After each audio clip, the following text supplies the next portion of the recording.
What's up, y'all? Welcome back to the Same Difference podcast. Is this thing on?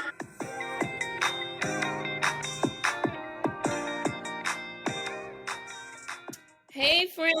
Good morning. Happy Monday.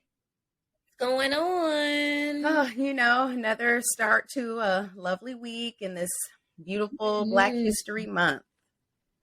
How's it going with you? How was your weekend?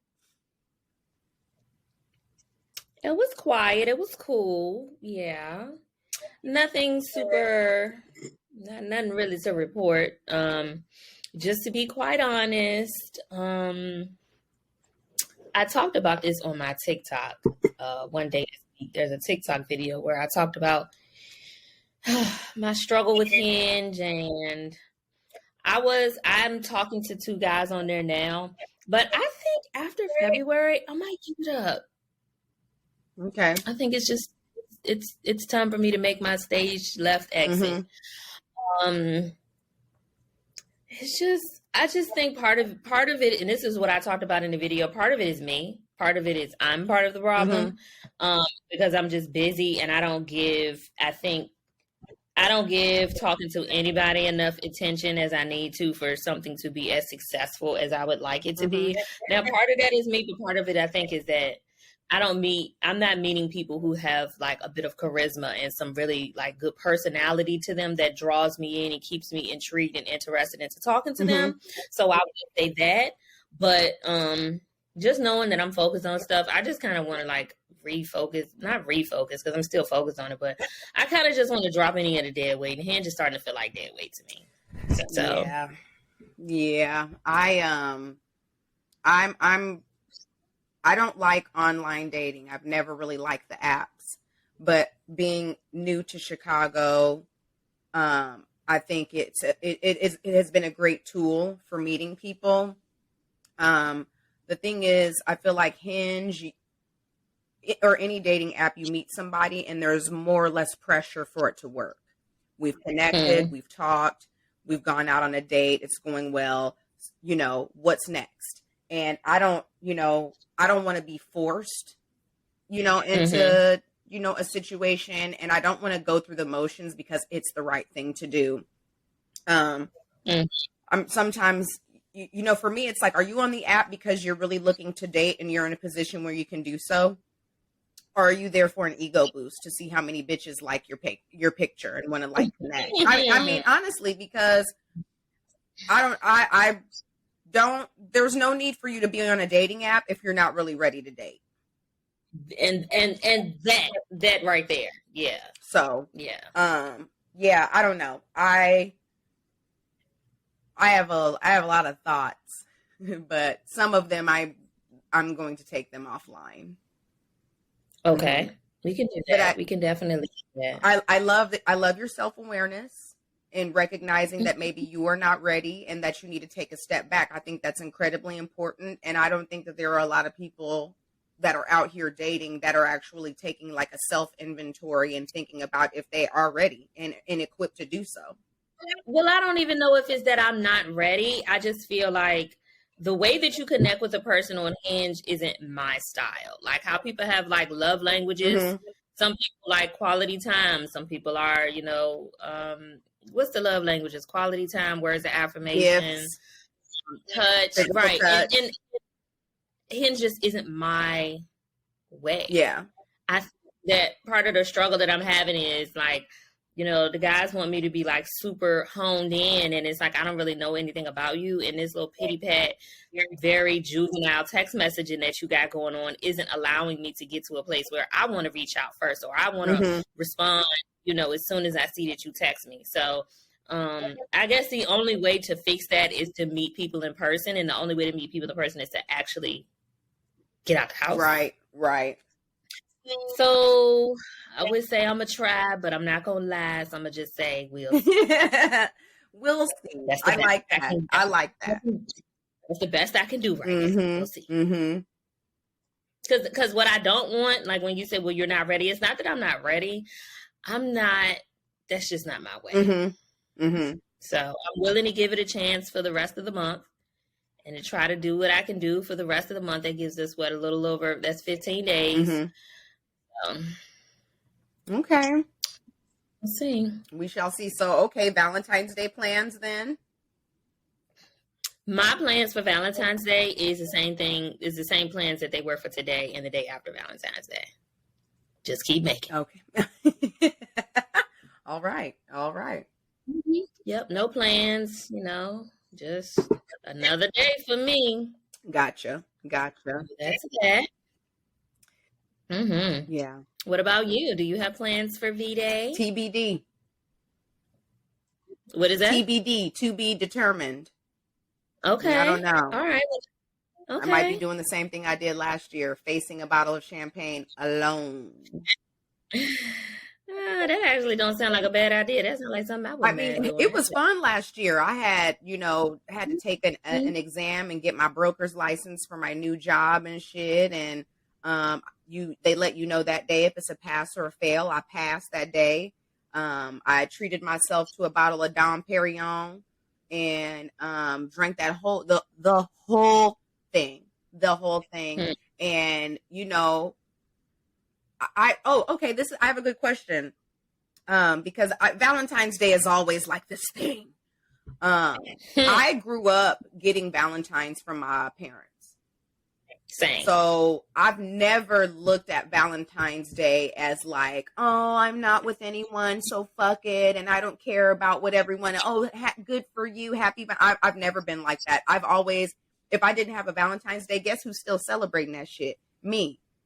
Even if I bought a bottle of wine or treated myself to a free panty at Victoria's Secret, which I am going to do because I got a coupon, or spending $15 at CVS, or even Ulta on just a little piece of something. There's always going to be some sort of a celebration because I love myself.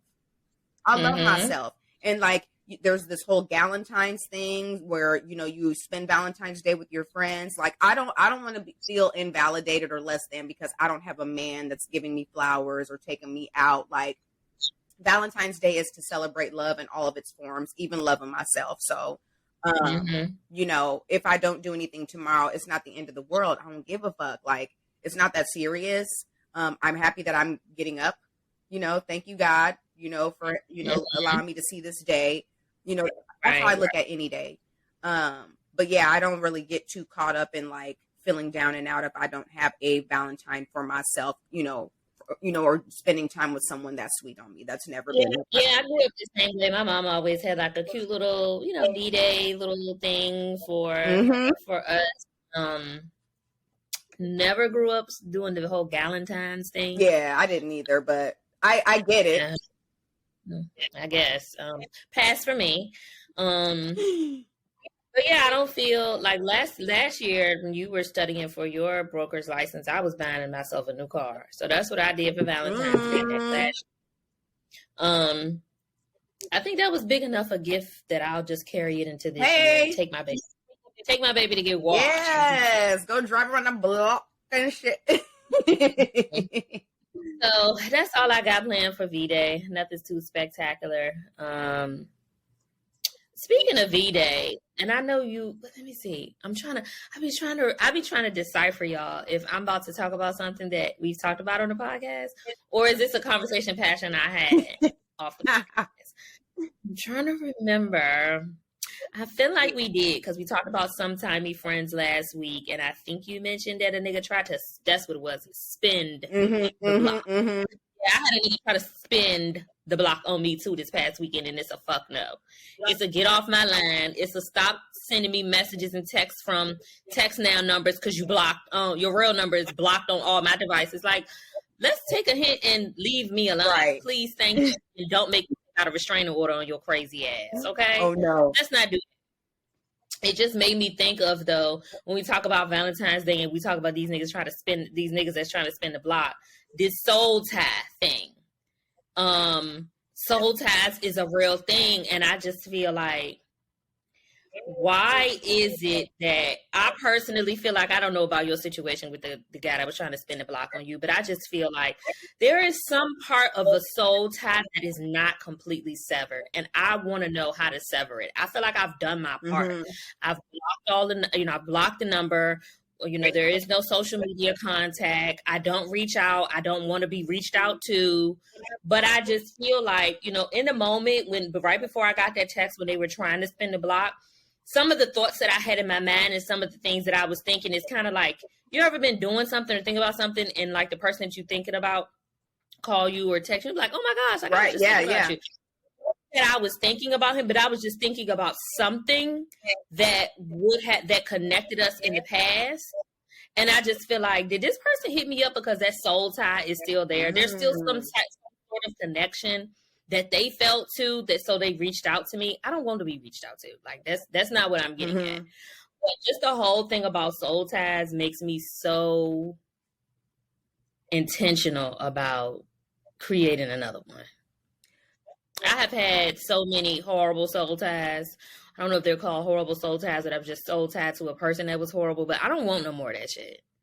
I don't want to deal with nobody. I don't want to talk to nobody. I don't want to text nobody. I don't want to go out on a date with somebody that is going to be like a horrible experience. Yeah.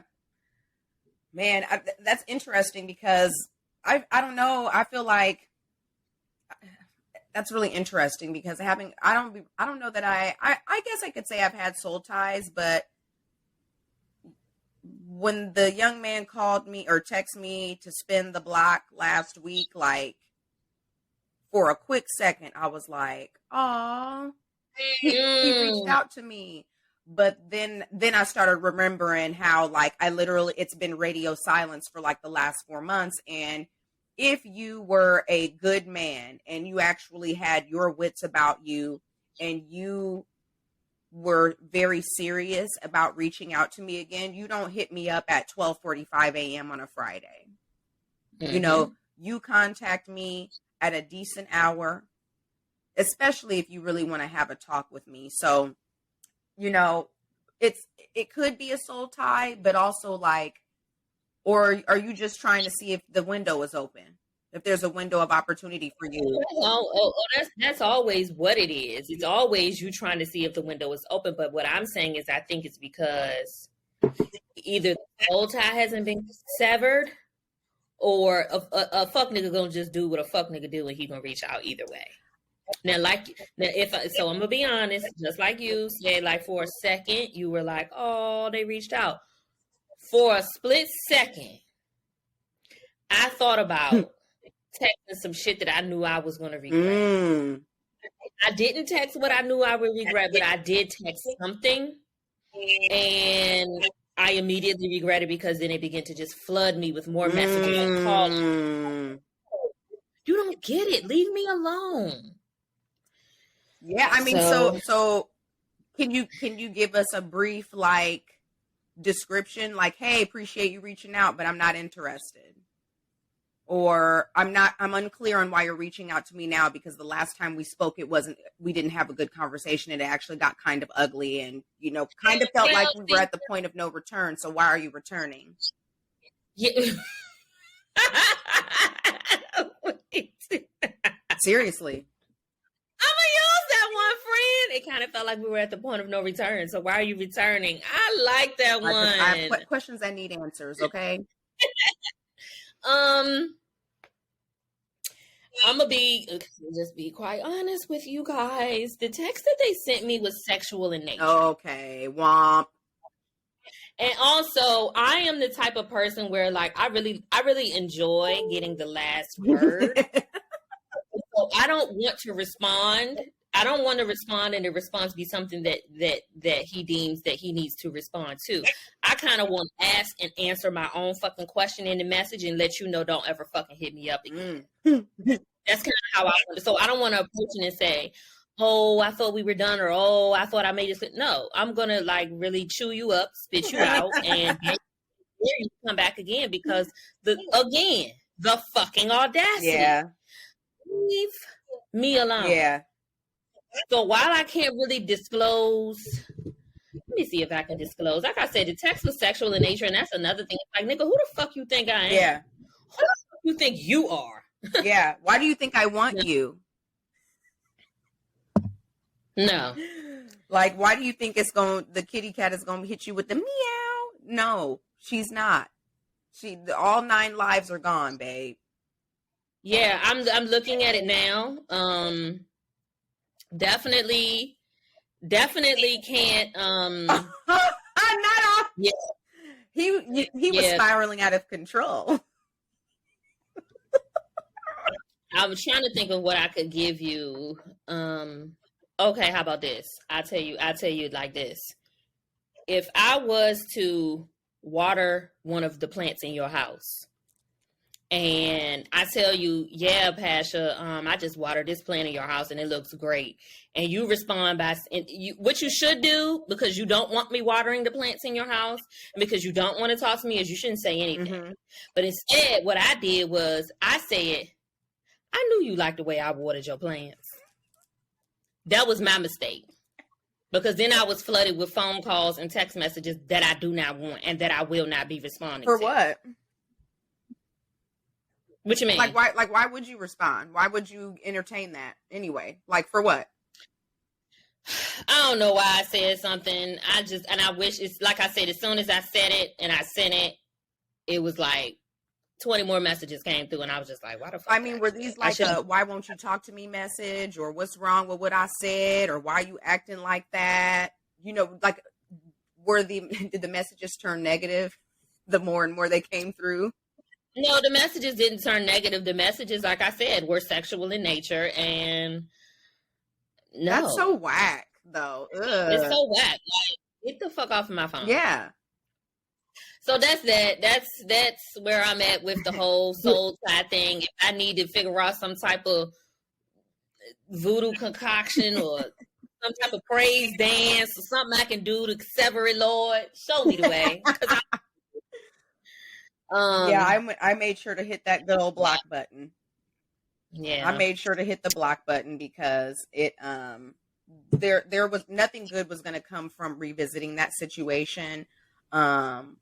And you know, I don't care if my heart skipped a beat or fluttered a little bit. Like, I am an adult, and I can't hope that because you're like my type aesthetically that's going to mean that things are going to go well. We don't mesh well as individuals. You know, like the person I am and the person he is, we handle things differently. The nigga wakes up on the wrong side of the bed every day. Yeah, he's like a Debbie Downer, negative Nancy type. You ask him how he's doing today. Oh, I mean, I'm cool. It's another day. It's a regular day. How was work today? Why are you asking me about work? It's just fucking work.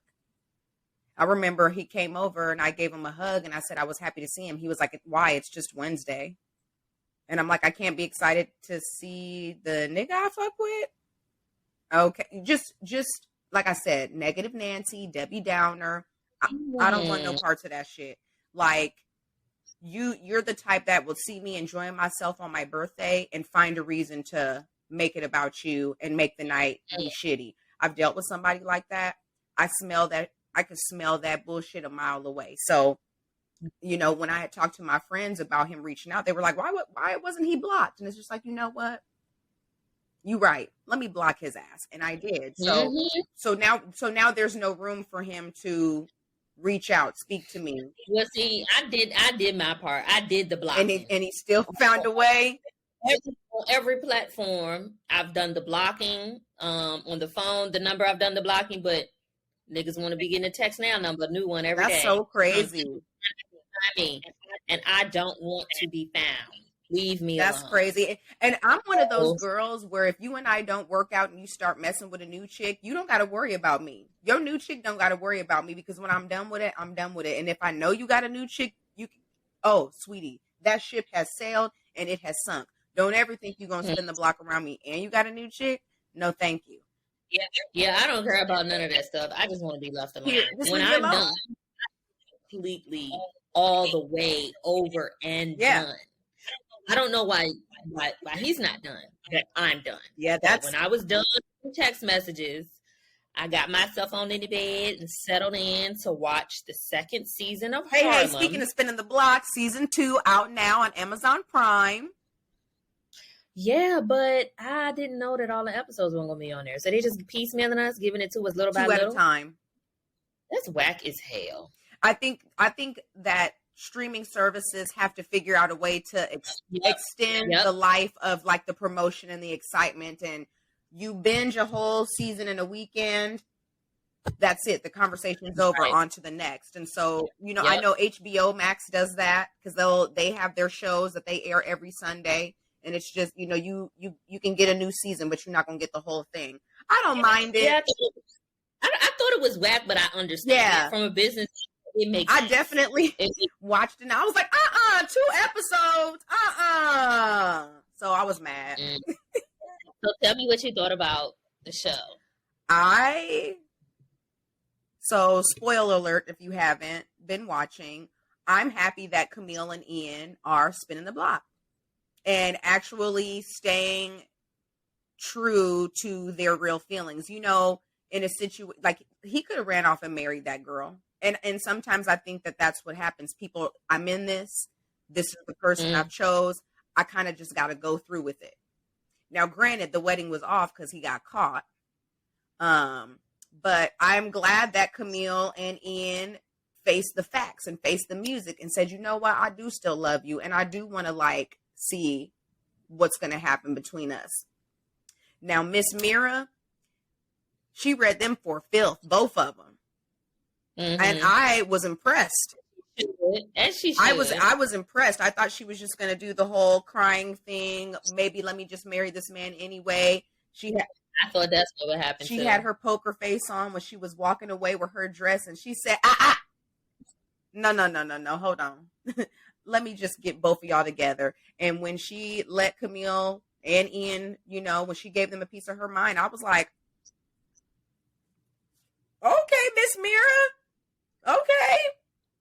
Mm-hmm. So that she definitely grew some balls when she needed to say what be saying. She definitely did. I'm gonna try not to spoil it too much because since they are piecemealing us episode by episode, I don't want nobody to, you know, not have watched it right when the episodes came out. So I'm gonna do my best, y'all. But what I really enjoyed just from the first 2 episodes that I watched, first of all, was like the opening scene when the 4 of them were walking down the street. The fashion. Oh my God! Yes. Yes, I was like, you bitches better eat down. Mm-hmm. Okay. Mm-hmm. I love the fashions. And I feel like this season I'm going to, not that I didn't before, but I think I'm really going to enjoy more of, I can't remember her name. What's the one that is she like half Jamaican or something? She's the aspiring actress. Okay, her and the one that lives with her, the dark-skinned girl, I feel like I'm really going to enjoy their character a whole lot more this season, where I feel like the last season I was really more focused on, I guess it's the way they write the story too, but really focused on Megan Good's character. Yeah, she's the main character and the love. Yeah, but I feel like just overall, I just feel like the show encompasses a good deal of everybody's like personality and what they got going on, and I think I'm gonna enjoy the others a lot more this season than I did on the first season. So. I feel like we got a lot of Camille and Ty's story in the first season, and this time we're getting I don't even know what the Jamaican is her name Quinn? Is her name Quinn? Quinn, that's her name. Is that her name? Or is that the dark skinned girl? I think Quinn is a light-skinned girl, but the dark-skinned girl, like, we're getting more of their story this time around. So Quinn is navigating her dating life, but also some of this newfound success with her clothing line. Mm-hmm. And I feel like the aspiring actress, we're getting to know her family and the people that like are around her. And so I'm with you there. I'm glad to see that their storylines are going to be fleshed out this season. So there's Camille, Ty, Quinn, and Angie. Yes. Okay, I'm gonna say this one little part and I ain't gonna say nothing else about it. Oh my gosh, I thought it was so funny how Angie had met that dude and then she met his woman. I was like, I want to introduce you to my twin sister. See, sometimes you got to meet all the homeboys before you make a decision. I was weak. I'm like, girl, and then why you tell him that he have to know? What your homeboys look like? Shoot, let me not put all my eggs in one basket, babe. Girl, that shit was funny. But yeah, I think I'm really gonna enjoy season 2 of Harlem, because sometimes you get a good show, and then by the time they get to the second season, it's like that shit kind of slow. But it seemed like it's gonna be a good one. Yeah, they've got some new characters that they brought in, like Sherry Shepherd is making an appearance, Lil Rel Howery is making an appearance, Rick Fox. Very nice to see. And these are like some pretty big names. I wouldn't call anybody on this show like a B or a C-list celebrity. So I'm happy that. Oh, did you know that Pharrell is one of the executive producers of the show? I did. Yeah, Pharrell and Amy Poehler. She's a white lady on Saturday Night Live when it was good. Okay. I feel like they've got a really, really great team putting that show together and then having it on Amazon Prime. It's great. It's kind of filling the void that we've got because Sex and the City is not a show anymore. The age group of the women is a lot, they're older. Insecure is not airing anymore, although they're on the OWN network because they got syndicated. Go ahead on Issa with that check. But yeah, I feel like, Insecure was centered around like male and female relationships, and it was based on a friendship between two women, where I feel like Harlem is giving us that Sex in the City, but for Black women, which we need and we deserve to have. Now, I watched all of Sex and the City, every season and the movies. Love it. I'm a fashion girl, so I live for that shit. But it's very nice to have this for us. These 4 beautiful women looking good and, navigating dating. And then they're in their 30s, which I really like. And you said that this is for us. I really enjoy it. And we need more things that are for us, particularly in Black History Month. We'll get there. Hey, and speaking of Black History Month, I got another Beyonce shirt on today. The most awarded woman in Grammy history, if y'all forgot or didn't listen last week. She ain't gonna let you. You ain't gonna let them forget, friend. You gotta worry about it. So last week I had also mentioned, this kind of goes into like the whole soul tie and some of the stuff, actually, some of the subject matter that's going on Harlem season 2. But last week I had mentioned me being a little bit sick and tired of these new words, new terminologies. The one that really upsets me, I feel like I hear an echo. Man, turn your volume down on your computer. I feel like I hear an echo. I have echo cancellation on and everything, so I don't know. Okay. Could just be my ears. But yeah, so there's one word in particular that really just rubs me the wrong way. And rather than get into all the different words, because it would take us too much time to explain them and dissect and go through all of them, I realized that the word that I don't like is kind of the polar, or maybe supposed to be, or came from another word. So let's just get right into it. Black women, you all tell me if you all feel the same. Friend, how do you feel about being called cisgendered? A cisgendered Black woman. Pasha found. Cisgendered means I identify as female, a woman, and I am heterosexual and only date heterosexual men. Is that what that means? Because I'm actually unclear. I thought I was just a straight girl. Okay. Let me give you the definition of cisgender. Okay. Cis, short for cisgender, pronounced cisgender or just cis, is a term that means whatever gender you are now is the same as what was presumed for you at birth.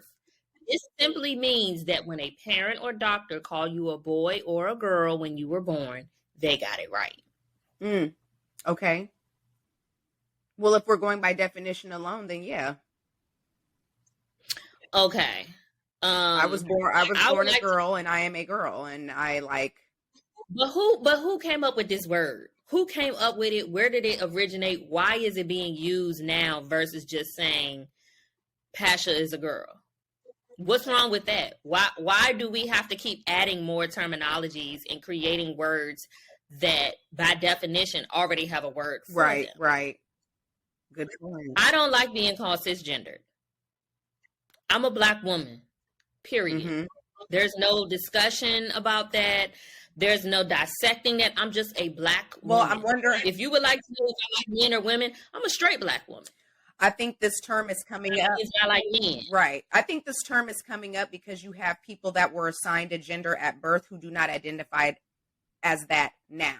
So if you were born male with male parts and you are growing and going through life and you feel that you don't identify as male and you actually feel like you're more female and you make changes to present yourself that way, whether it's an actual sex change or just how you present yourself, then terms like cisgender come to be, because there are men and women who are born and assigned a gender at birth that don't identify as that now that they've become adults and they've kind of grown up and went through puberty and all of that.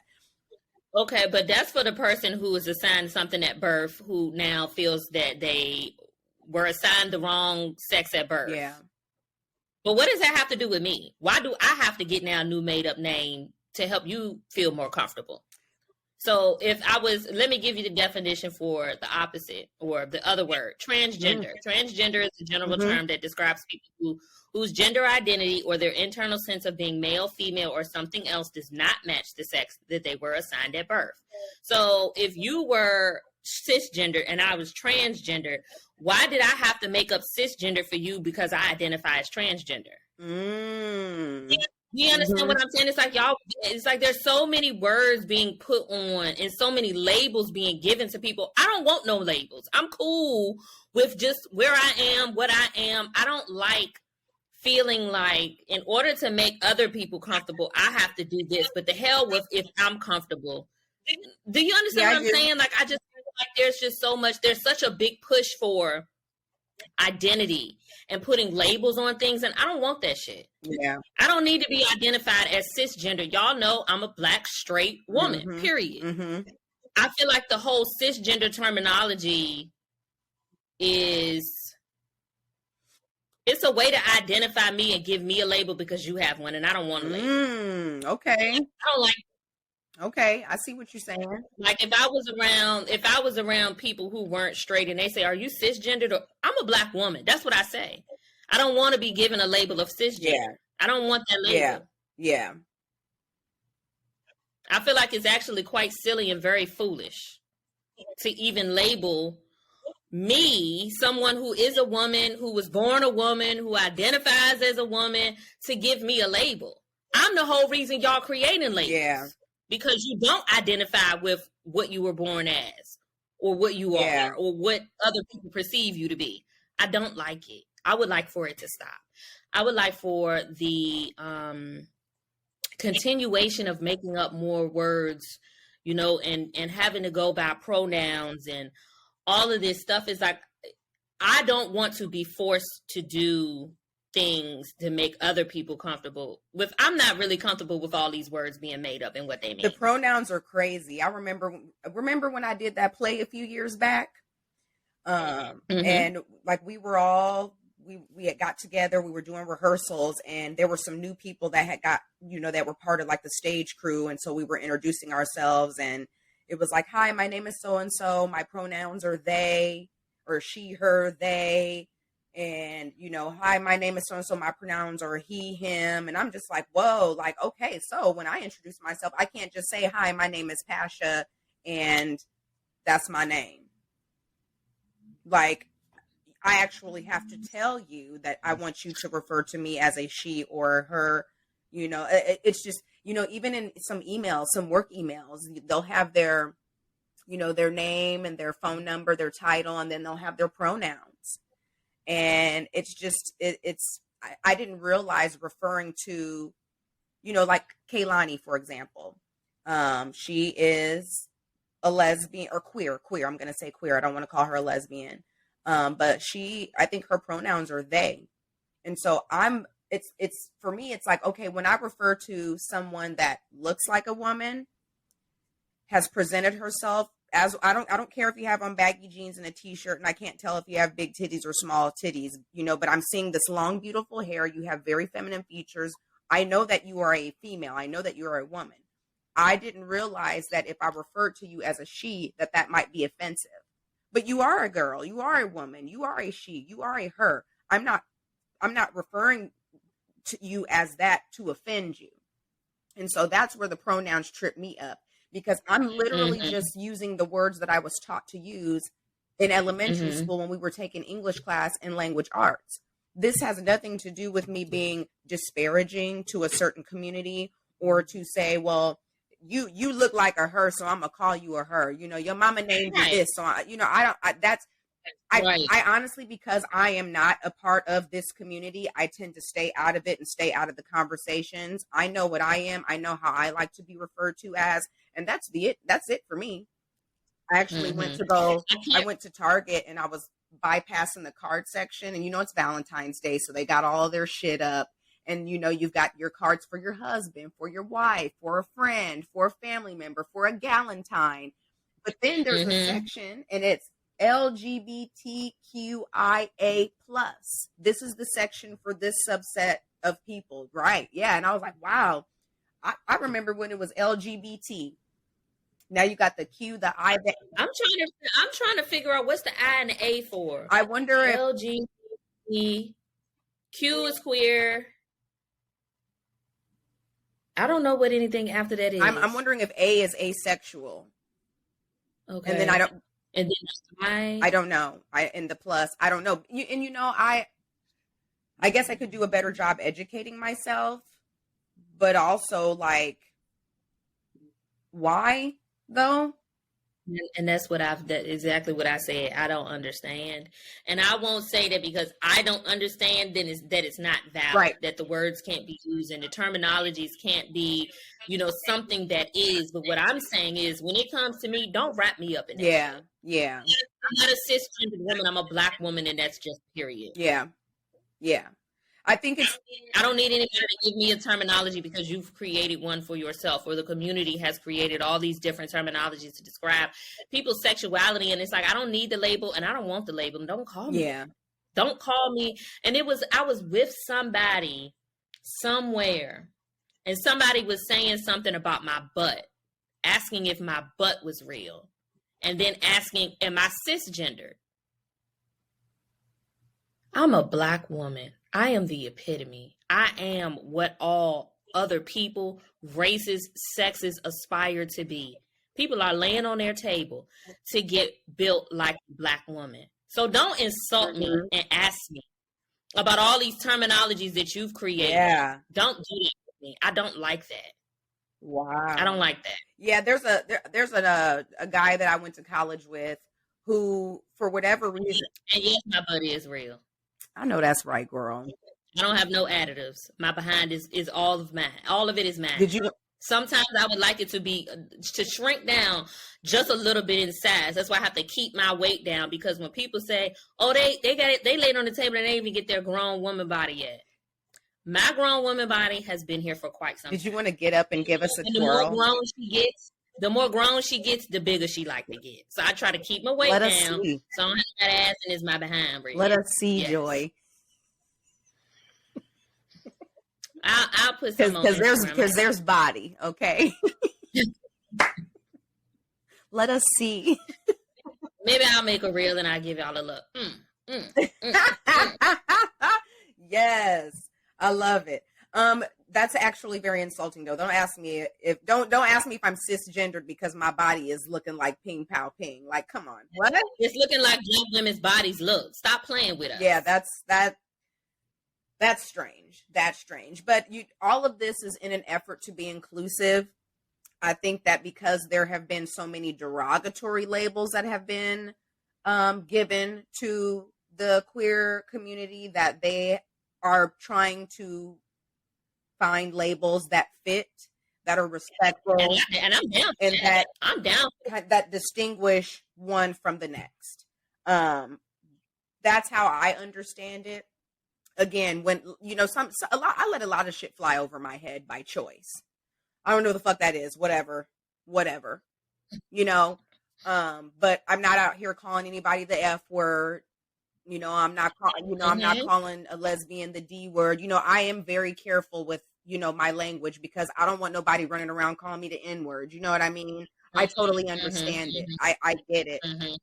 But also, there is just so much to remember, and there's so much to learn and so much to consider. And with everything else that's going on in the world, I really don't know that I have the time or the mental bandwidth to really dig into this and what this means, especially when there's not really any, what is it doing for me other than, you know, keeping me aware of what's going on in the world? I'm already aware enough as it is, you know.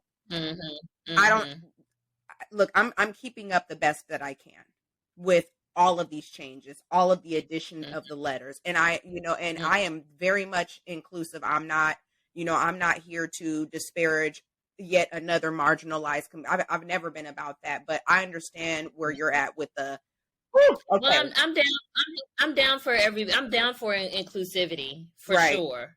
But you know, attempting to include one person shouldn't be to the displeasure of another. And I don't want to be made to feel bad because I'm not 100% locked in with like the way of the world. Like, don't, you know, like calling me cisgender kind of makes me feel like, well, you're not transgender, you know, and it's just like, well, damn, right. Yeah. My bad.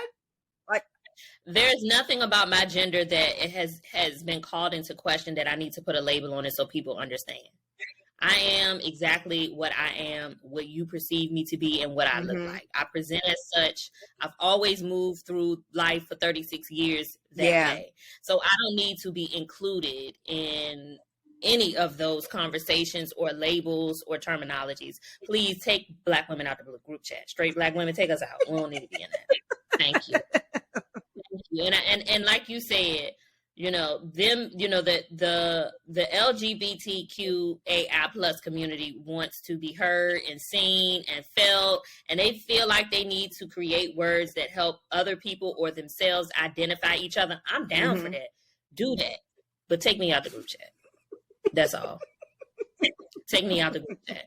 And I know there have been several conversations about it on socials, and some of the comments that I'm reading. I'm not the only Black woman that feel like that. Like, y'all can, there needs not be a label for just straight women. Yeah. We're just straight women. You don't have to put a label on everything. Like, I don't even want nobody. I thought it was heterosexual. Somebody, right, straight, heterosexual, like, don't take me out the group chat. I've even had people ask me, and this could be because I live in Atlanta, where, you know, sexuality is very fluid here. What was the other thing I was about to tell you I got asked? They asked me about my butt. They asked me if I was cisgendered, and it was something else I was asked. And you just said it. Maybe it'll come back to me, but... yeah, I'm cool on. Oh, what pronoun do I go by? I don't even know, what are they teaching in English class to kids in school these days? Because I would be hella confused. I'm confused as an adult. Because if somebody identifies as they, I have to say they is. Like, I have to use verbs that don't really go, or they are, or how do I do that? Like, if I wanted to say Pasha is coming, but you identify as they, I have to say they is coming. Does that make sense? No, but they are. You'll just have to say they are coming. They are coming, but just you. Yeah. Okay. Because I don't want to be a she or a he. I just want to be they. I don't want to identify as one or the other. So please call me they. I thought they meant more than one person. Whatever. Right. Well, she, her, me, Black woman, take me out the group chat. I'm not cisgendered. You know who I am and what I am. And that's just that. Speaking of what they're talking about on what they're teaching kids in school, apparently they don't want to teach kids Black history. Oh, my God. The thing is, what in this world sometimes is exhausting. What's funny to me is I did not realize, like they gloss over the civil rights movement. It's literally slavery. It was abolished. Civil rights. Martin Luther King. And then Barack Obama got elected. And then Barack Obama got elected, and that's it. Like that, you know, when they teach history and talk specifically about Black history, it is very limited. I think my attitude towards Americans, the Caucasians, I think my attitude towards them now and the way that I feel now is heavily influenced by the fact that I took, you know, some African American history courses in college, and I was able to really do a deep dive into our history as Black people, as people that were, you know, whose ancestors were stolen from, there's, like I said. But those were college classes for you. You didn't learn those were college classes, though. They wasn't high school stuff. Nope. And right? you could take African American history in high school as an elective. I didn't take it as an elective. I took a different class.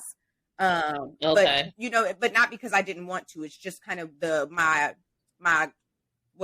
class trajectory. However, I was moving through the curriculum. I just didn't do African American history, but I did it in college, and I loved it because I think as a professor, you have a little bit more free. You are in control of your curriculum in college, whereas everything is state mandated when you go to like a public school, right?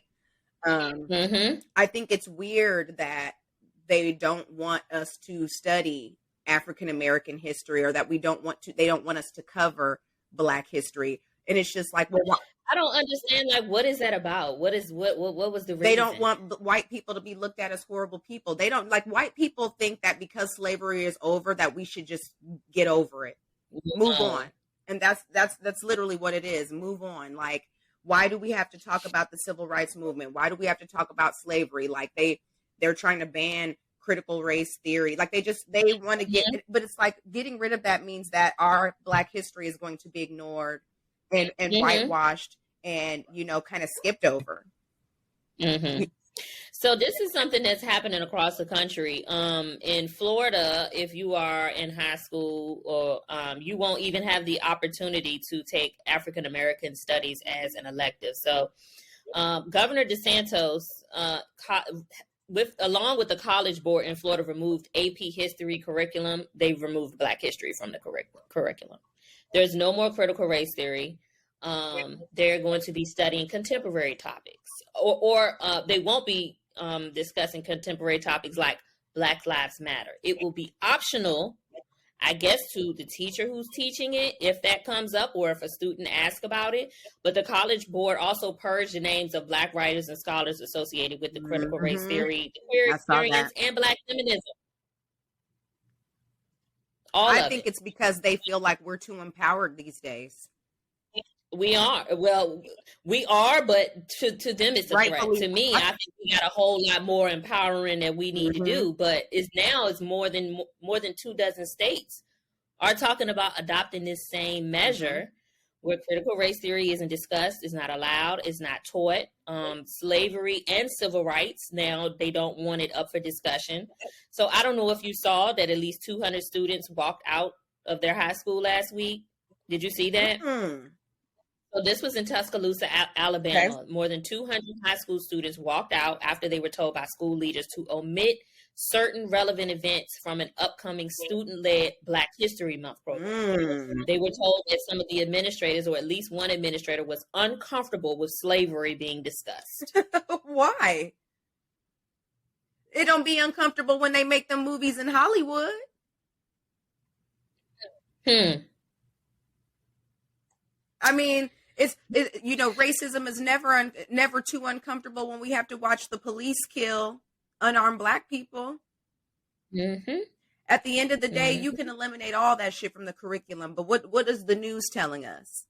I can get on Google. I can get on Wikipedia. I can look up all kinds of shit. At the end of the day, y'all not wanting to teach this in classes ain't changing the fact that motherfuckers was racist, been racist, and still are racist. Like, come on. But it's like Black history, like the things that we talk about, is a part of American history. Thank you. That's part of America's history. Why are you so hell-bent on eliminating that particular point of it? Why do we have to eliminate the Black history part of American history, but we don't have to eliminate us learning about stupid shit like, you know, who went to war and what year they went to war, who was the general? This is all shit that I had to learn growing up in Virginia. We had to know the generals. We had to know Robert E. Lee and, you know, what side he was on and where the flag got placed and, you know, who raided in the middle. Those were things that we literally got graded on if we could go to the next grade or not. But the Black history part, we got to take that I gotta know that Ben Franklin invented the light bulb or whatever. Was it Ben Franklin that invented the light bulb? But where's our chapter on George Washington Carver?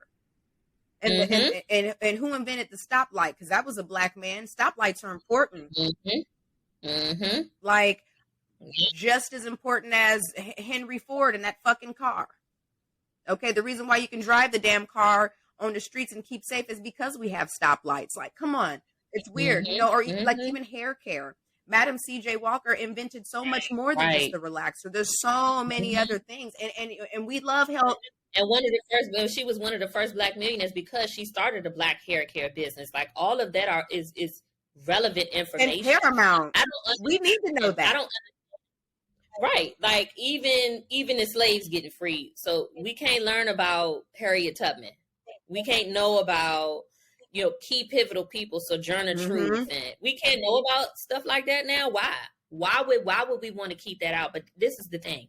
It's a slippery slope. When you start doing one thing, it's a real slippery slope on what starts happening after the fact. Because this wasn't all of a sudden. There have been things in place and people in place, leaders elected and otherwise, who were instrumental in making things like this happen. Now let's start at just the begin of when people kind of start to wake up and open their eyes. When the Supreme Court overturned Roe v. Wade. Yeah. Women can't have ownership over their own bodies now. Okay, now, well, we can take that off the table. What else can we take off the table? Let's take Black history off the table. And so what's going to happen first is, since we can't talk about it and we can't teach about it, we don't need a month about it. Yeah. I guarantee it's going to be on the chopping block at some point or another down the line. Same with gay rights and gay marriage. If you think these people are going to take away the right for a woman to choose what to do with her pregnant body and not take gay marriage off the table, that's something that they started to discuss once Roe v. Wade got overturned. You allow one thing, then you gotta allow it all. It's just a slippery slope. Yeah, it's a slippery slope. And when the slope was sliding, I blame you niggas for not making it stop. What do I know? Just a black straight woman in America. I don't know shit. Well, I mean, it's not like our opinions on shit is valued anyway. Like, yeah, I mean, it's just driving the point home even further. But that's what it's gonna be. It's gonna be, well, it's not fair to, you know, all the other races that they don't have their own month. I even know. Okay, so I don't want to call nobody name because I don't want nobody to get in trouble with their job. But I know somebody who works for a company who has an initiative every single month. Every single month, there's a T-shirt initiative where they create a T-shirt. You have people buy the T-shirt, and the money, proceeds of the money go towards that initiative. So Mental Health Month, Autism Month, Breast Cancer Awareness Month, Women's Month. But in February, guess what they celebrate? What, girl? Nothing. Oh, there's no shirt? That's the 1 month out of 12 that ain't no shirt. Because if you were going to do a shirt in February, it should be Black History. Is this a non-brown? This is a government agency, so to speak. Every month there's an initiative. There is no initiative for the month of February. There is nothing done for Black History Month. There's nothing done to celebrate the people who look like people who have made a change and made a difference, who work for that company. There's nothing. There's either pick one of the ones they got or don't pick anything at all. Interesting. So that's that. Well, we're going to celebrate Black History Month till the end of our days. Oh, we celebrating. What McDonald's say through Black 365? Yeah, 366 if we got to do it. You know, LeBron James is the all-time leading scorer in the NBA. Beyonce is the most awarded woman. I knew she was coming next. She's the most awarded artist in Grammy history. Rihanna is the first woman to perform at the Super Bowl pregnant. I mean, we're going to make Black history regardless. So let us have our little fucking month. It's the shortest month of the year anyway. 28 measly motherfucking days. And every 4 years we get one extra. Like, leave us alone. Get your foot off of our neck. Get your knee off of our neck. Leave us alone. Leave us alone. Being a Black woman is exhausting because I just feel like literally You every can't do single thing that anything. happens is We like can't do it's a anything. dig. Can't be too Yeah. successful. Can't be too pretty. Can't be too athletic. Can't have a too nice body. Can't speak too well. Can't be too well read. Can't be treated too well by her man. Can't be well traveled enough. I mean, we can't do shit. Sit your ass over there. Sit your ass over there with that bonnet and make me something to eat. Sit your ass over there in that bonnet and have my baby.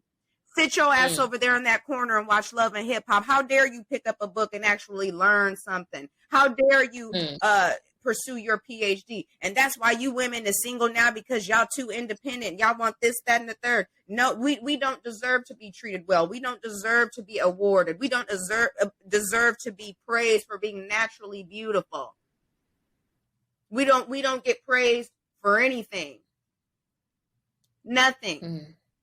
You could live life with the most sterling reputation, and somebody is still going to find a reason to say something. I have an example for you. I had to work on an account that was worth quite a bit of money. It was a previous employer or a previous employee's piece of business. He left. The person that needed to have it looked at again sent it to me. I worked on it for 90 days. And if I didn't touch that piece of business every day, I touched it every other day. This was a piece of business that was in jeopardy. The chance of us renewing it was nil. Okay. I work on this. It's me and another Black girl that are working on it because she's inherited it. We have a relationship. We work on it together. She tells me on day 87, we got it. So I'm like, yeah, because I needed this win. Day 89, false alarm. I don't think we got it. So I'm over here like, I really needed this win. On that 90th day, December 30th, false alarm, Pasha, my bad. We actually won it. So I have a self-evaluation meeting with my manager. And I'm like, yeah, man, worked on this for 90 days. It was a lot of hard work. This was in jeopardy. You know, what was worth $25,000 is now actually worth $50,000, and I renewed it and I kept that business. And do you know what this man said to me? That's great that you renewed that, but you know, if so-and-so was still here, that wouldn't have been your deal. Yeah. Congratulations. I wanted to be shocked and surprised, but I'm not. Because as somebody that's new on your team and new in this industry, what was your point? What was your point in telling me that, other than not to get too excited and not to celebrate too much because it wasn't yours to begin with? Well, now that it's mine, it's worth double the price, and I kept it, which is what the goal was, to renew this piece of business. Why would you say such a thing? You wouldn't say it to my other counterparts. Yeah. You very much hit me with the don't get too big for your britches. Yeah. And I feel like Black women are walking in a constant state of don't get too big for your britches. I remember I had an old celebrate, but not too loud. Yeah. Give yourself a pat on the back, but not too long. You need to get back to work. We're not going to give you this Grammy because you've won enough. Have these babies, but we need to put a cap on this. Oh, I saw somebody say about Rihanna because she's pregnant again. Oh, 2 babies and no ring. I saw that. Is anybody too. saying that about Kylie Jenner? Did anybody? I saw that comment. Did anybody too. say that about Kourtney Kardashian? Because she was 3 babies deep. Not a ring in sight. But nobody's saying anything about that. Khloe Kardashian then had 2 babies by a cheater. Okay. Where did she? And you know, he probably gave her a ring, but her stupid ass was going to wear that in secret and in private, you know? But like, Rihanna is a billionaire. If this is the man that I want to lay down and have kids with without a ring, I can do that. Because I can take care of them on my own because I'm a billionaire. I have more money than me and my children and my children's children can spend in a lifetime. but I need a ring. The smartest thing Rihanna can do is not get married because she ain't got to split her assets with nobody. No, she can get married and she can have a prenup. She sure can, but she can also say, "I'm not. We not writing shit down."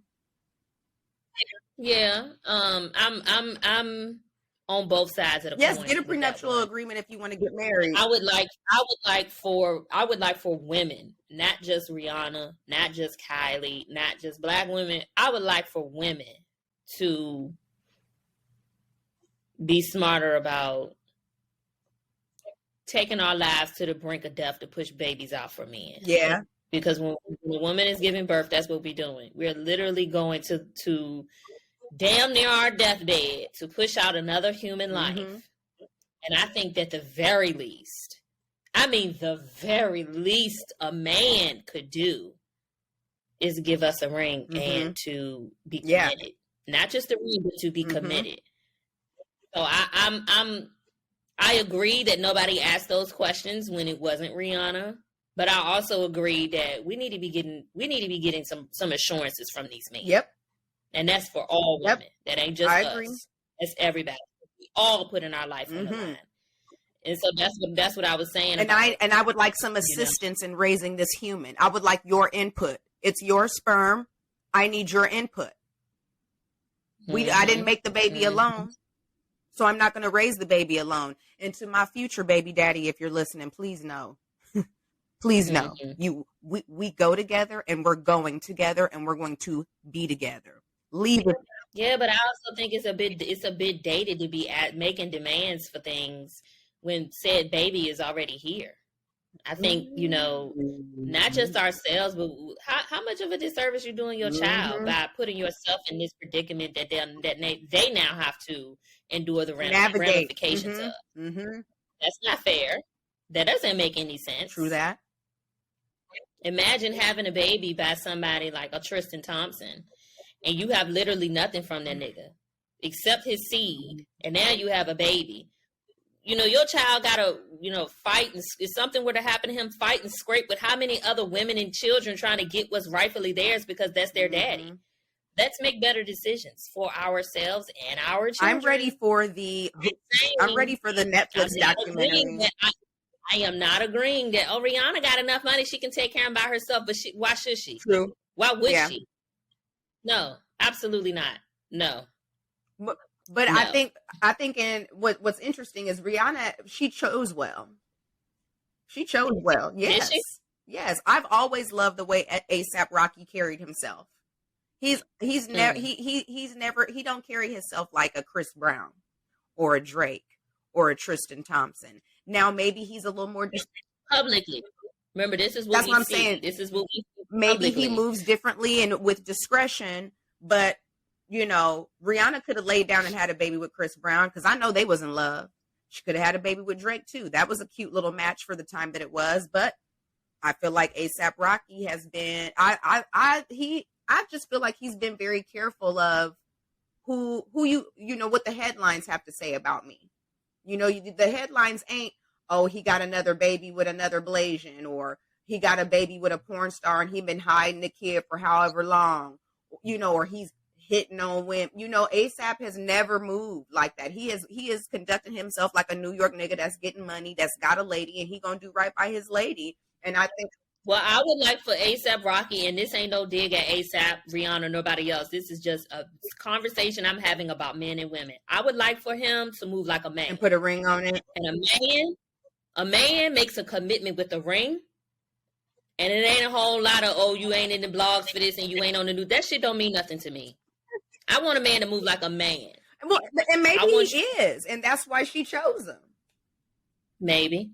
And maybe she's not really hung up on the ring thing. It could be her as well. I would if that nigga ain't got a ring in the tuck now, what are you doing? What are you doing? But I personally feel like if she's gonna, if she's laying down and having 2 kids with them, the commitment between them is there. It's there. It's solid. I don't think that there ain't shit shaky over there except for that bedroom, okay? Ain't shit shaky over there except for that damn headboard, y'all. I think everything is Gucci. But as far as what you're presenting to the public, and Rihanna has always said, I'm not a role model. You raise your own kids. I'm not here to raise your kids. I'm not a role model. I get it. But it would be nice to see, it would have been nice to see something sparkling on her finger when she was, performing at the Super Bowl, showing off that baby bump. Yes. And where's the ring too? I want to see that. I'm just pro Black unit. Yep. And they're doing it. A billionaire unit. And the way to do it. Okay. And different strokes for different folks. If nobody else sees the value in being married, I'm sorry for you. Yeah. I really am. But I think that we can't keep talking about generational wealth. I keep saying is we can't keep talking about generational wealth and building that. Black advancing and building and moving, and we ain't got no leaders. You're not even leading your family. Yeah. I just want, he don't move like this. He don't move like Chris. Saying somebody doesn't move like Chris is not like a notch on the belt that needs to really be wrong. I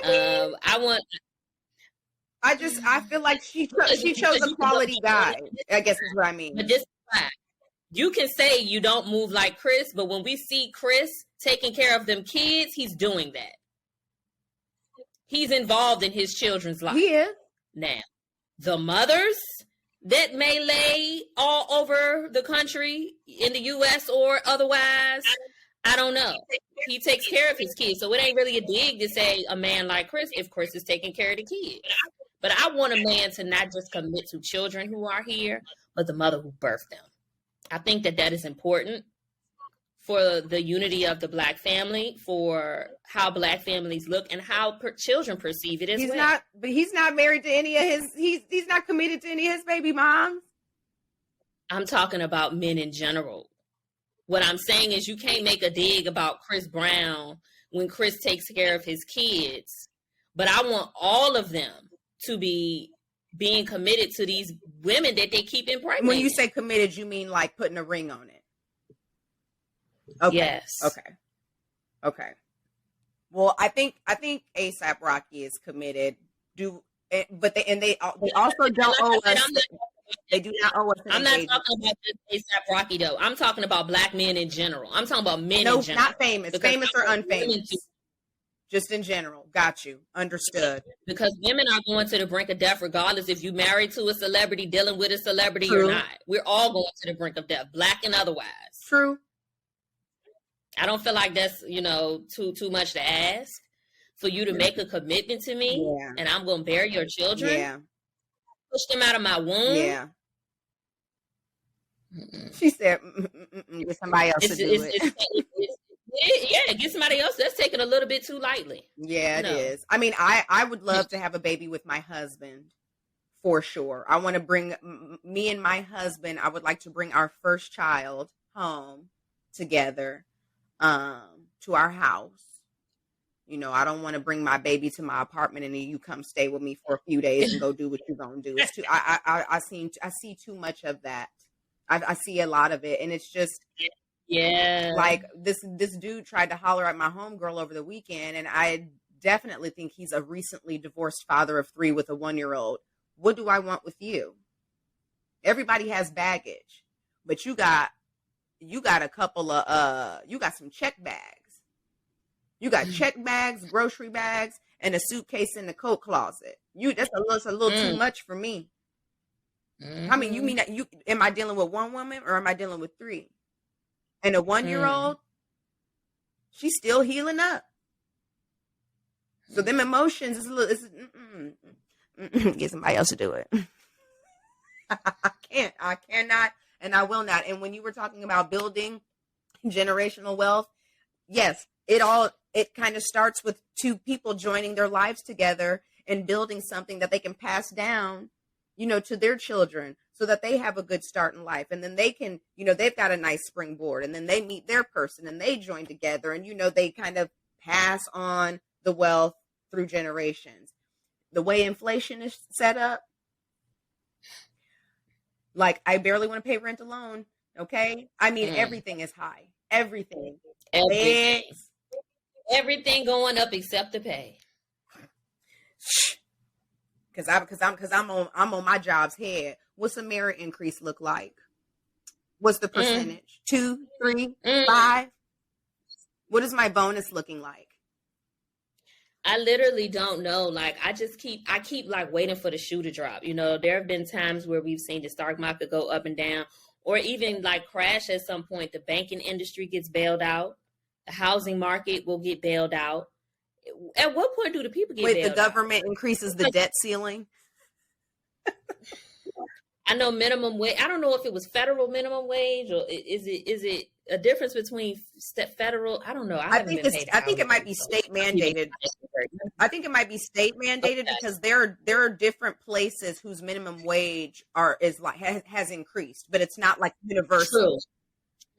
True. Okay, so there's a federal minimum wage, but then the states can have their own. I believe so.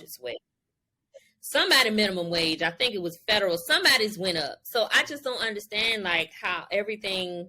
Not that it helped anybody. It didn't help anybody, but it's like if you all think that federal minimum wage needs to be increased, you don't think all the wages everybody else making need to go up? Y'all literally taxing and going up on literally everything: the rent, the cable, the light, the food, okay, the utilities. I even got an email from a marketing service that I use for emails that they shit going up. So is Netflix. Netflix going up. Everybody, literally Netflix everything going up. Like car insurance going up. Like I don't understand. Like when is enough? When are we gonna like hit a bust?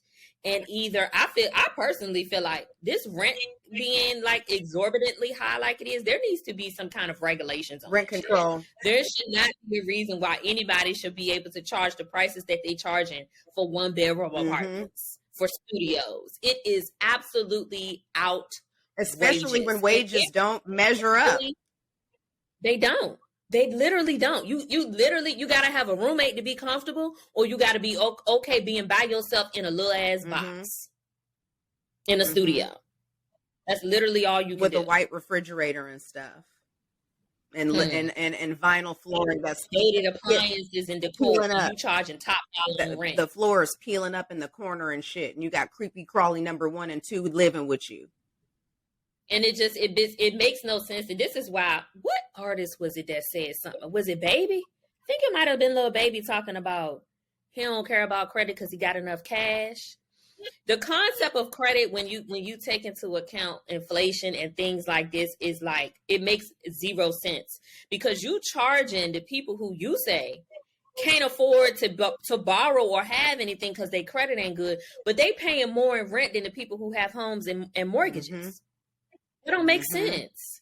It just should be some type of regulation or guideline around how much these people can charge for any said thing. So it should be across the board. It doesn't matter where the one bedroom apartment is at. Right. Okay.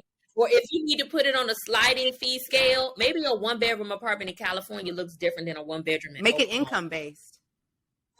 Or a one bedroom in Miami looks different than a one bedroom in Tuscaloosa, Alabama.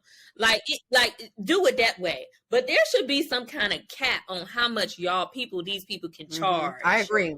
For said things. And because it's like you keep going up and up and up, and you keep saying your pay got to be 3 times the rent. How? Yeah. When? Where?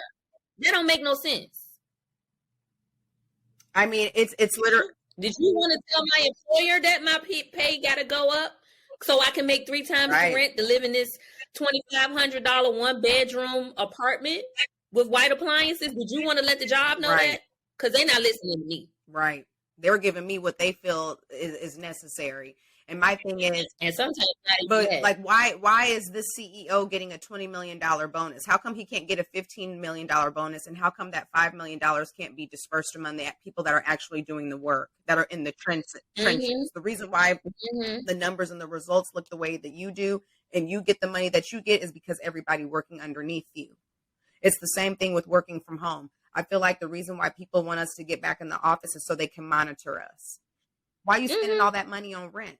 Why you sign a lease for 15 years and paying $100,000 a month in rent when you could literally be using that money to offset or to actually give people more on their salaries?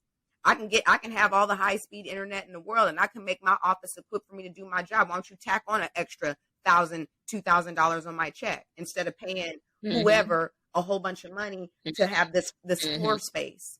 the work is still going to get done whether I'm there or here. Like you said, they want to micromanage. And if I guess at this point everybody know, but if you didn't know, the reason that these jobs really want people to come back to the office is because they do still have time left on their lease. They have to pay the lease, so they want you to come into the office. But my thing is, if the work is getting done, you should still have the money. So what difference do the office make? You're going to still pay the lease whether one person is there or 1,000 people are there.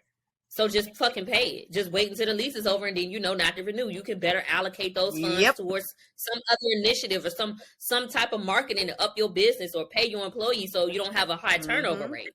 Like this is not, you know, chemistry or fucking geometry or algebra. This real simple math. It's real easy to see. And at the end of it all, it is simple math. You are correct. Yeah. Is there anything that you've purchased and you were like, God damn? Yes.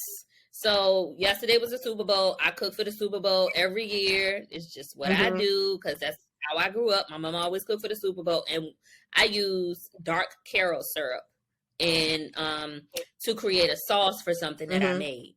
The dark Karo syrup, we talking about an item that used to be maybe $2.99, $2.49, sorry, $2.99 or $3.49. So $3.50. A bottle of Karo syrup, the bottle is about this big, was $5 yesterday. Wow. $5. So like when me and my mom were talking yesterday, a lot of people wasn't that we know, they usually have something for the Super Bowl, wasn't having nothing. Know why? Because when I got to pay $5 just to get an ingredient to make something, not even all the other things I'm going to make, I ain't having nothing for nobody. Yeah. I'm cooking this Super Bowl food for me and my house, and everybody else, I suggest you cook for you and yours. Right, right. Everybody has seen the price of eggs skyrocket. Right. Eating out now is the same price as groceries. Yes. So we ain't saving nothing by eating at the crib. That $15 wing and fry is going to cost me at least $15 to buy it out the grocery store. The only difference is I got to spend the time to go home and cook it. Yep.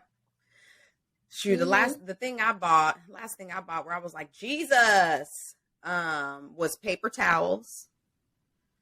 Because why is this roll of 8 paper towels almost $20? And then, you know, them little Calypso drinks, them little island Calypso drinks. Why is that $2.89? It's literally, how much it is 3% juice and 97% sugar and high fructose corn syrup. That shit is cheap. Why is this Kool-Aid? Why is this $3? It should be $1.29 at the most. I was in Target. That shit said $2.89. I still bought some, but still, why? I have a hard time finding the dark Karo syrup. Like it wasn't at my Publix. I had to go to like a Kroger to get it. So my mom, I was on the phone with my mom when I was in the grocery store looking for it. She's like, well, wherever you get it from when you go, buy 2 of them. Who finna pay $10 for 2 bottles of Karo syrup? I got one. The other. We're going to use it sparingly.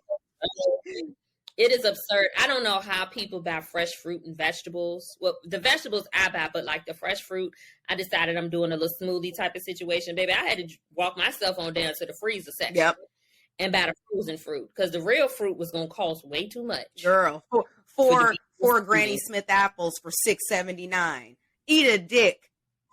4 apples? Eat a dick because I'm not paying that for 4 apples.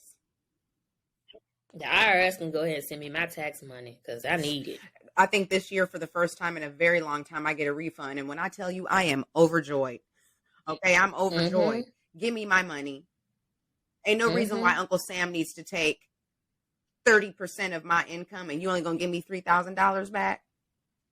And they claim by the time we get old enough to tap in, ain't going to be no Medicare or Social Security left. So what is we giving for it now anyway? Let me put that shit to the side for myself. I would like my money. When I get old, you niggas won't help. I've seen it with, you know, what they wanted to do or didn't want to do when my grandma was sick. And these people... They don't even help their veterans who fought and served for the country. They don't even take care of their veterans, girl. They're not taking care of no... Thankfully, my grandma had her own nest egg. But if she had to depend on you niggas, she would have went without a whole lot. Yeah. So that's my time, friend. Is that your time, girl? You got to get out and get outside, and it just, girl, the conversation just make me sick. Inflation, you know, can't do what I want with my body, and I gotta go with all these labels that other people want to lay on me, and yeah, and you can't. Niggas trying to spin the block. Yeah, don't be too this, don't be too that. You got to stay right here. They want you to stay right here in this little box right here. That's what they want. Can't talk about Black History, girl. Child. Can't do shit. We can't do nothing, girl. Well, it's like when everybody gets so strict. Let me tell y'all what you can do. You can go on over to YouTube, Instagram, Facebook, follow our pages, subscribe to our pages. You know what I can do? Let me shout out all our followers, because Pasha and I were talking before we started recording, and I am very proud of the Same Difference podcast. So in the past 30 days, we've had over 21,000 views on our Instagram page alone. And this is with 95 followers. We don't even have, you know, hundreds of thousands of followers, and we're really pulling in. Are we at 95? We're at 95. We exceeded our monthly goal of follower increase. Well, we exceeded our monthly goal within like the first 3-4 days of the month. Yeah. Hey, 95 of y'all. Hey, y'all. It's 21,000 of y'all that keep coming to the page. Go ahead and follow. Just hit the button. Boop. It's easy. Just do it. Our last episode, episode 11, was 2 parts, and it looks like everybody really enjoyed that. All of the posts on socials, Instagram, TikTok, not Twitter. What's the other one? Instagram, YouTube. Have really good views and really good comments and responses and likes and shares. So thank you guys. Yeah, I don't read the comments, but I might after today, because I just feel like people be talking crazy and I want to be nice, you know. I want y'all to continue to watch. Yeah, you know, it's gonna always be some of that. But it's like, you know, the DMs we get, and you know, people just expressing their love for the subject matter, and that it's not the typical, and so on and so forth. I don't see the DMs, but I don't log into the social media page to see them, though. So you see them more than I do. So I don't know who's saying what. But if they're nice DMs, that's cool. Feel free to log on in, friend. That should be in her own world, y'all. She don't be paying me no mind. I watch all of the clips and stuff, and you're just very good at putting everything together and posting it and stuff. And sometimes I'm not. I'm just not. But I'll log in and I'll have a little look-see. So that's all I got for today. For this week coming up, I'm really going to focus on my weight loss, because I do this thing where like I lose the weight that I want to lose. Why my nose shining right there? Sorry, y'all. I lose the weight that I want to lose, and then I get excited. And I'm like, whoa, I can have this Heath bar cookie because I've lost 5 Heath pounds. Bar? They have it at Publix. It's called a jumbo Heath cookie. And it has like the toffee bits and stuff. It's so you good. are literally like 76 years old. Anyway. Heath Bar? You don't like Heath? You don't like chocolate and toffee? No. I guess I've never had a. I'm more of a Reese's peanut butter cup kind of girl. Peanut M&M, a Snickers. Well, get your peanut head ass on while I'm talking about my love for Heath bar. One cookie. And that butter pecan ice cream, girl. You 76. Oh. Go to hell, Pasha. The one cookie turns into two cookies turn into let me get some Prosecco turns into how I get this weight back on me. So this week I'm going to be eating my little bit of leftover Super Bowl food, but smoothies. I have all the fruit and everything I need. So we just gonna smoothie it on. And salads all week. That's where I'm at. until the weight look like it's supposed to look. I'm with you there, girl. I am with you. I want my booty to get small enough that ain't nobody asking me, is it real? Well, I will happily take whatever you get rid of, because I don't got shit. Ain't nobody asking me. Okay, because they like, oh, she ain't got nothing. Are you a woman? Because you ain't got no ass. Like, what's going on? Girl, don't do that. I got something. What you got going on this week? It is okay. So upcoming long weekend, President's Day, got Monday off, so I'm looking forward to my 3-day weekend. Honestly, I don't. What else this Monday coming ma'am. up? Okay. I actually don't really have anything going on. I just work stuff. I don't. Okay. I don't have any plans tomorrow, so I don't know what's going on tomorrow. I'm chilling. Whole time Patrick gonna be on a date, y'all. I don't think so. But I feel like we're starting to get between holidays. Christmas, New Year's, Martin Luther King Day, Valentine's Day, all of that is about to like slow down. And so now you just kind of got the rest of February, March, Easter's coming up in April. It's just like slow right now. A great time to get a little bit more focused on my alcohol abstinence and weight loss. But we're not going to go down that road. We're wrapping up. Well, as we wrap up, y'all follow me on TikTok on my personal page. It was Always Joy, because I got a video that I've already recorded. I just need to upload it. But part of the thing that people were commenting on that video saying is that part of it is my fault, because I don't have Hinge on my phone. It's only on my iPad. So when I get on the iPad, I'm there, and when I'm not, I'm not.